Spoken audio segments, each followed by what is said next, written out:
and welcome again to another episode of Justified Jewel Podcast. And here on this podcast, we talk about a number of things. It can be spirituality, it can be physical, mental, or just plain well-being. But in this episode, you're going to learn something about how to stay strong. And our topic today is going strong. But before we get into that, I just want you to know that I'm your host today, and my name is Joanne Cox. And here you will know that you can reach me at Justified Jewel Podcast. I'm a life coach as well as a keynote speaker. But without further ado, I would like to introduce you to someone that I know very well, and her name is Hinnant. And she's a hard-working woman, the hardest working woman when it comes to being an entrepreneur. But Asia, I'm gonna let you tell the audience something about yourself. Take it away. Yes, ma'am. So I am 34 years young. I like to say I'm a mother of two, single mother. I work in the financial services industry, specializing in final expense for seniors. And so it is, entrepreneurship, right? 1099, you're kind of creating your own business, leading your own team. So that's currently what I've been doing now, Joanne. And so that's kind of what we're looking at. Yes. And with any area of being an entrepreneur, you have to have really good work ethics. And when I say that, is that no one is standing over you to say you need to wake up, you need to get this thing started. So in doing that, you have to have that gut. You have to know that it's going to fall off the wagon if you don't be persistent. So Asia, how do you stay motivated? So I like to tell my team that motivation is not something that is easy. Okay. So activity drives motivation. And so I know in order to stay what we call motivated, right? Because not everyone is just going to be motivated. It's not something easy. It's not something that just happens. It's actually something that comes from being actionable. So in order to stay what we say motivated is I have to stay disciplined and I have to keep my body in action. So each day I'm having to make sure that I'm making that next right step into the right direction, into what I need to be doing. And then that way, whenever we're making those steps, we're going to feel better about ourselves because we're being productive, right? We're taking action, we're keeping our body in motion. All of those things will lead to you being motivated or more motivated in those areas. So I definitely think action and just doing those next right things with the self-discipline, even when you don't feel like doing it, will definitely help you to feel motivated in the long run. You said that very well. And I know that every entrepreneur knows that. Now, are they actually doing it? You use that word action. I like to use the word execute because it doesn't matter what you know, but it's what you actually put into action to get these things started. And you are a leader. So I want to lead now into knowing that because you are a leader and these people are actually watching you. And I know that all leaders have at one time been followers. So what are some of the tips that you learned when you were a follower that makes you such a great leader now? So in the business that I work in, we have what's called, my upline or my coach, right? The person who's brought us into the business that takes us under their wing and makes us duplicatable to what they have proven in their system that has worked. So I think something that made me very successful in what I do right now is being duplicatable. So I'm going to take advice from people that I want to be where they're at, not from people that are not where I want to go. Right.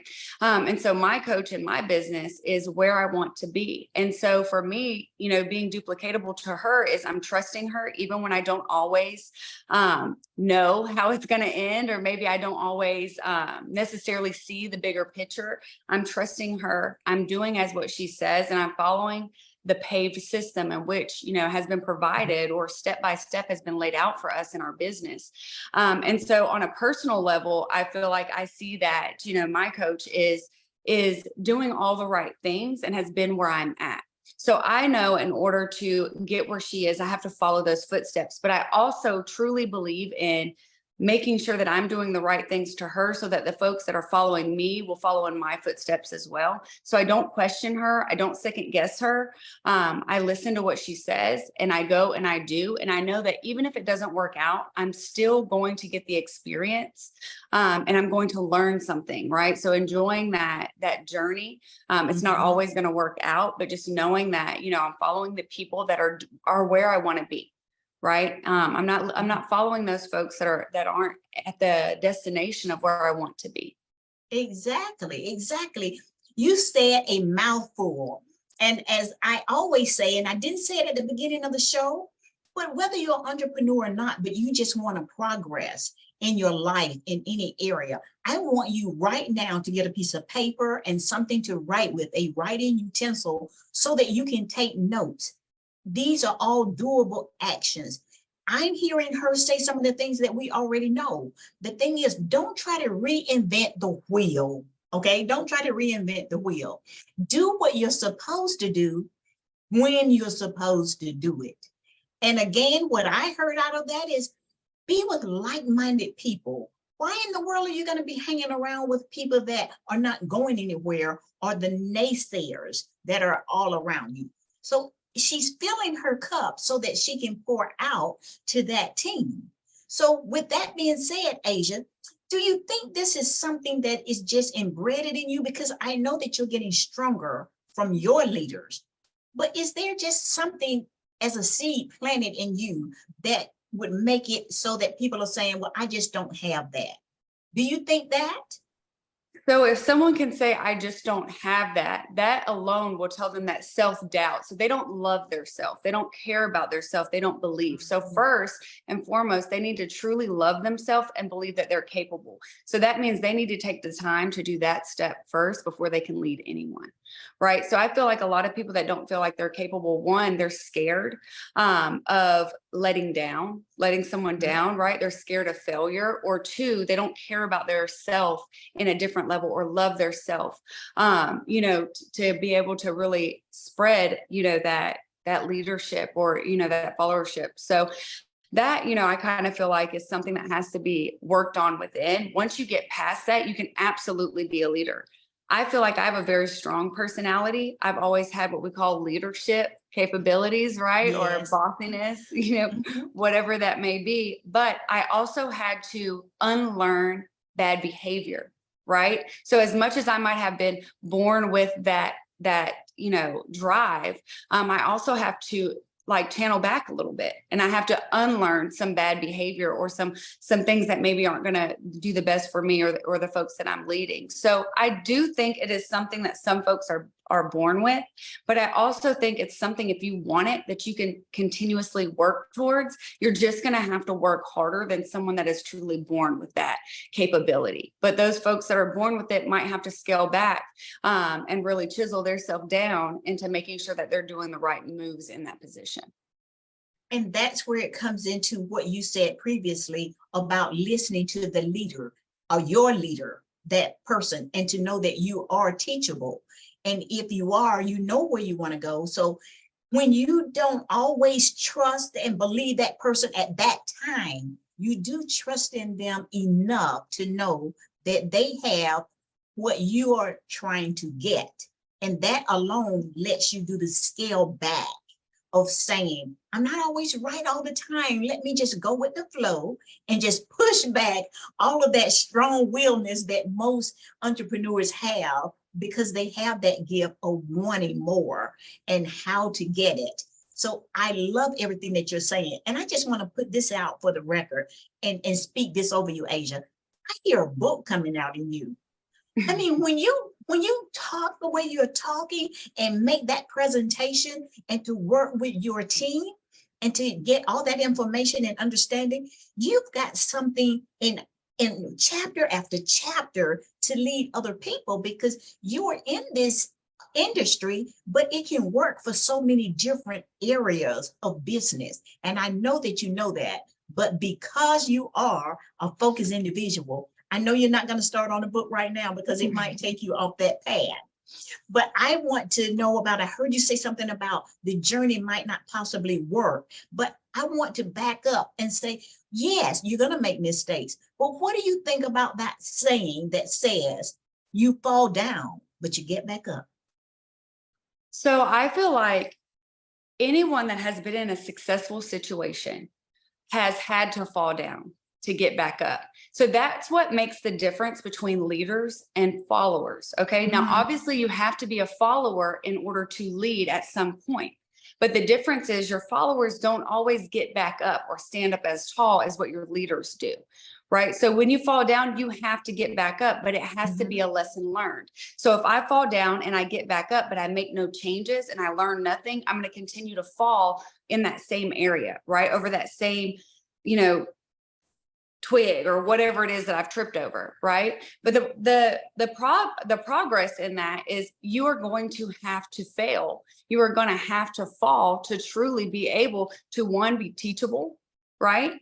Mhm. Two, to be able to teach others. And so if I Mhm. don't fall and make mistakes, I'm not able to really show, somebody else that I've been there, done that. I've learned and grown through that. So I 100% believe, you have, when you fall, you have to get back up. The difference is when you get back up, what are you going to do with that? Are you going to continue to fall over the same things? Or are you going to raise yourself to a different level to where that next fall that you have that you get back up with is on a different avenue and a different level in a different area of your life that's going to continue to progress you? Very well said again.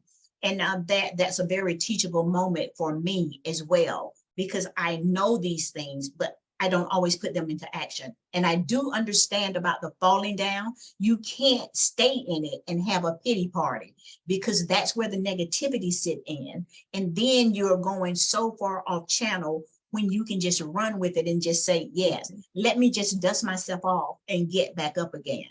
Now, because of the fact that you are a recruiter and you have a team, what are some of the messages that you try to instill in them just for the challenges that they might be facing? So when you go into entrepreneurship, okay, or 1099 or any, area of your life, but I feel like I don't have someone that tells me to get up. Do I have a coach? Absolutely. Do I have a great system and folks to really lean on and learn from? Absolutely. But I am 1099, which means I tell myself when to get out of bed, when to go to bed, and what to do on a daily basis. Mhm. And so that is something when someone comes into the business, I like to try to explain to them, don't create bad habits in the beginning, right? Yes. And Mhm. then the one time that you let yourself slip, it's going to be easier to let yourself slip again and again Mhm. and again. And then what you're doing is you've slid, down this hill. Not only are you having to climb that mountain, but you're having to climb the steps that you've already been at. Right. Mm. And so just Yes. keeping disciplined in what you're doing and just do the next right thing. My coach, Laura, she always says, what's the next right step? Don't look at the Mm. staircase. What's the next right step? Don't let Mhm. yourself fall. Take that one next step. If you're staying on the same step, you're okay. You haven't stepped back, but just take that next right step. So that's really what I try to instill into a lot of folks that I have. It's going to be hard. If it Mhm. wasn't hard, it wouldn't be worth it. Mm. The CEO or president of our company, he always says, "Are you going to make the juice worth the squeeze?" So Mm. is it going to be worth Yes. it? And it's not easy. You have to have the Mhm. utensils to be able to cut that, to squeeze it, to get your juice. Mm. There's a process, a pruning session with Yes. that. So enjoy the process, enjoy the pruning session, because I look at it now, and I've been in what I'm doing now for 3.5 years. Okay, Mhm. if I look, I've been a different version of me every step of the way, but it Mhm. required that version of me to get to the next step. And where I'm Mhm. at now, I'm going from the top sales manager level to RVP, is where I'm trying to push my next step, right? So I know that the version of me that's going to be at RVP is not the version of me now, but I have to enjoy that and really open my arms and be willing to accept that and accept everything that's going to come with that. And whenever Mhm. you're not, you're really fighting the process, which means you're fighting your growth. So enjoy it, make the next right step, and Mhm. enjoy the scenery on the way there. Whenever you get to the top, right? One day that's all of our goals, right? Is to get to the top or to reach that goal or that dream. Are you Mhm. not going to have a story to tell, right? Or, oh my gosh, I did this, but I learned this, and I was able to help this person through this. So really just enjoying the process. Don't make it stressful. Life is already hard enough. just find joy in your day. I tell my team every day, find joy in your day. Don't have commissions breath. Don't be hard on yourself. Go Mhm. find someone to help and feel the need and enjoy that in your heart, that you will have the capability of doing that every day. Well, you are absolutely amazing. And I titled this session Go Hard. And sometimes that can be a negative word. But when I say go hard, I mean just like a rock. A rock is the surface, and you can't penetrate that easily, but it can be broken. So you want to protect that. And when I say that, it's like every time you add something in your life, you have to understand you're going to have to let something go. And that can be a positive thing. And when I say that, it could be as simple as, no, I'm not going to be watching mindless TV. No, I'm not going to have these conversations that lead me nowhere, that's not making me feel good or to feel bad about myself. You mentioned the word fear. Sometimes we don't even know it's fear that we are engaging in, because we just know that we slow down or we step back. Now, do you recognize the fear in your team leaders and team members? Yes. So I feel like, yes, I can recognize the fear.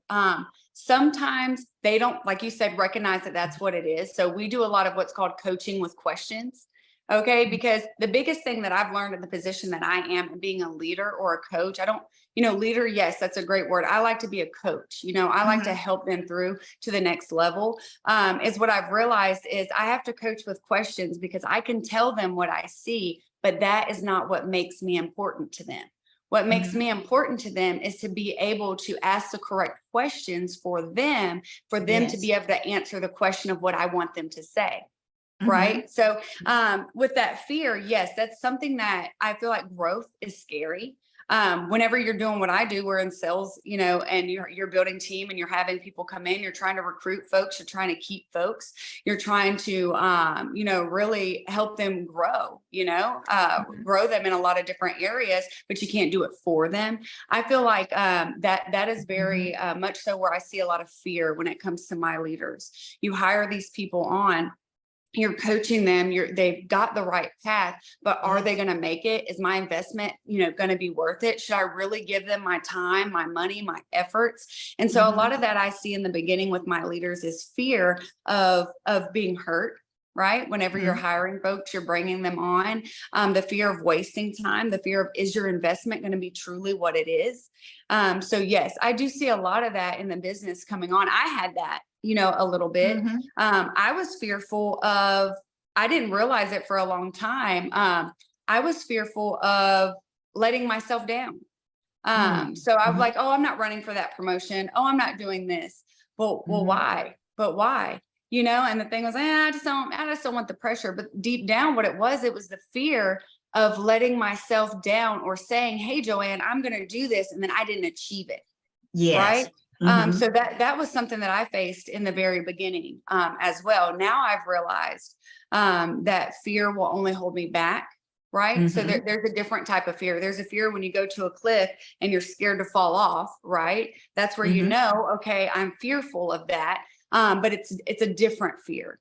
Then when you have a fear that's going to hold you back from personal growth, is I don't know the result. Right. So it's not that I'm going to jump off this cliff and just fall. This fear is, I don't know the result. I don't know what it's going to be. And so that's a different type of fear, because you have to jump all in and trust, but then you also have to let yourself not be hurt.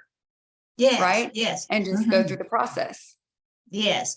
And I understand exactly what you're saying. And I hope the viewers are understanding this. You're not going to make a ridiculous decision, because what you're keeping in mind is that keeping the end results in front of you, so that you know how to stay focused and to understand that you're going that way. It's just another part of being challenged. And the thing is to be able to start to recognize when you have that fear that's stopping you from going in the direction that you need to go in. Again, do what you're supposed to do when you're supposed to do it. Not next week, not 4 hours from now, but do it right now, because the person that is leading you have experienced this, and they are leading you in the right direction. Now, you mentioned something that maybe the viewers don't understand. You said that RVP. Now, what is RVP? So regional vice president. Um, Okay. Yep. So regional vice president, there's two levels. Then you go into junior partner and then full partner into the company. So Mhm. I've hit the top sales manager position in the company. So the next would be that regional vice president position. That's eventually going to lead me into being a partner in the company if I do the right things to get there. Yes, and you will get there because you are doing the right things just by listening to you. And what I want the viewers to know, anytime that we select a position, whatever it is, as being an entrepreneur, we have to first have that seed of what am I doing this for other than the monetary factor in it. You have to enjoy what you're doing. So tell me, in this sales position, because there's always sales, but then there's a way of giving back to the community. So what is it that you're actually doing that you could possibly let us know that you're actually helping, assisting someone? Yes. So, a lot of the folks that we work with are 50 years of age or older that make $50,000 or less in income. We can help anyone. Okay. That's just our targeted clientele market. And so, what that is folks that are generally going to be on Social Security, disability, or lower income. Okay. So, what we do is they're filling out leads, right? So they might have a postcard, it might be online, but they're requesting information about final expense or like, burial, cremation, life insurance, right? So what I then do is whenever I receive that, I go to their home and I sit down with them. So here's what makes us a little bit different is we're brokers. So I work with several different carriers of the state. So when I'm sitting down with someone, okay, and they tell me they have life insurance, I say, that's great. You did a great job. So I'm actually the expert in this area. Let's review what you have because there's 3 different types of life insurance. Okay. Only one type is permanent and that's whole life, right? So when I'm sitting with folks, I want them to know the difference. So first and foremost, my job is to educate. So I'm going to someone's house, I'm sitting with them, I'm going and I'm reviewing their policy. If they're in a great position, I'm leaving them. Hey, don't let anyone touch this. You're good. Would you like to add? You're good where you're at. No problem. Here's my card. Call me back if you need anything. Right. Mhm. Or I'm like, hey, did you realize that this was a term product? You're in your 60s, you're living on a fixed income, right? We know inflation is, a little bit higher than what it normally is, but what it costs today is not what it's going to cost 20 years from now. Did you know 10 years from now that your policy expires? Did you know 10 years from now you'll be paying 7 times what your monthly premium is? Can you afford that? Is this something that you are aware of? No? Okay, let's go over the options to where I can fix that and I can help you.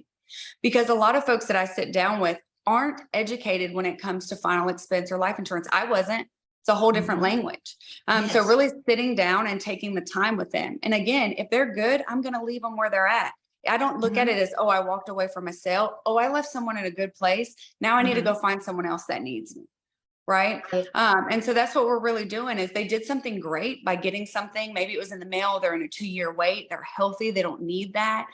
Maybe they didn't realize they had a loan on their policy, and different situations. So really taking the time to sit down with someone, not knowing if I'm going to make a sale or not. That is the furthest from my mind. I just know that I believe in, karma, honestly, but I believe in sitting down with someone and helping them to the fullest and the most that I can, that I'm capable of doing, and then going to that next person. And in doing that, it's really, I would like to say I've reaped what I've sowed. I've done really well in my business. My clientele, some of them, still call me. I stop by and see them. So just Wow. really taking the time to sit down and making sure that they understand. And it's not just for them, because sometimes they don't want to take the time. They filled out the Mm. card. Oh, I don't want the information anymore. Well, then I have to think in the back of my mind, okay, I understand that they think they're in a good spot, but if that was my mom or my grandfather, I would want to know they're in a good spot, because if Mhm. something happened to them, that's where that burden is generally going to fall, is on that family. And most of the time, your folks that are living paycheck to paycheck, in your lower income, they don't have that additional money. That's where you're seeing, the barbecue plates, the GoFundMe's, the different Mhm. situations like that are Mhm. really hurting folks in, financially in the family. So I'm Yes. like, I'm going to push to make sure that I can review that policy with them, and then to kind of sell the value of that for their Mhm. loved ones as well. Wow. And it's so many things that you've brought to the table. This is not something they teach you in high school, and if you're not taking this particular type of subject in the universities, People don't know this, and so many people are going without being taken care of with their final expenses, and they didn't even know. It wasn't Mhm. brought up to them. And the people that had little knowledge did not really understand. It's a whole different language. And so to have someone to sit down with them as you do, and that's trustworthy, that's very important. And to know that you're not pushing them into anything, and that you are well knowledge in this area, and that I know that you continuously get knowledge as time in the world changes in all these different aspects in different areas. So I'm just so happy to know you. I'm so happy to know what you're doing, how you are doing it, and how you're helping your entire team and other people that you are meeting on a regular basis. So I would like to end this segment. I just can't believe how much time has went by, but it is so. I would like for you to wrap it up and just give us a summarization of what you do as a person in a positive way. Things like, example, that you educate people, that you care about people. Can you just do a summarization of that for me? Yeah. So as far as what I do is in my career is we are educating folks. We are truly helping them. We're going into the communities that maybe not everybody wants to go to. I feel like the lower income families in our communities here is very overlooked as far as long-term help. A short fix is, yes, you might help them with food for that day or the meal for that day, but education, that's something that you can't take away and that they're going to grow for generation to generation. So if I can go help one person, then that person can hopefully be able to help their kids, their grandkids, and instill those little nuggets or those little things that are going to matter to them later on. Mhm. So yes, we definitely help. We make really good money helping folks, which is really nice. It's probably the only industry that you can truly go. And I don't look at myself in a sales position. So you've got to have the heart for it. You've got to have the care, the compassion. You've got to take the time to be knowledgeable of those products. And you've really got to want to go out and be, have that self-motivation, right? Or self-discipline really is really what it comes down to be able to go find as many people as you can help on a daily basis. And that's my goal. I want to go find as many people as I can help on a daily basis. So I hear this is about discipline, it's about focus, it's about determination, it's about always keeping your mindset open and being teachable and taking action in the things that you know how to do, and to make sure that you're putting forth all the energy to do that. Again, this is Justified Jewel Podcast. I'm your host, Joanne Cox, and this is Asia Hinnant. Asia is going to end by saying, if you want to be on her team, how can they contact you? Yes. So if it's something that you're looking for, as far as 1099, we can teach you everything you need to know. You just got to want to go out and help people and truly know that you could be disciplined and have the drive to do that. You can email me. It is NASB, which is like North American Senior Benefits abbreviated. So NASB.Asia Hinnant. So that's ASIAHINNANT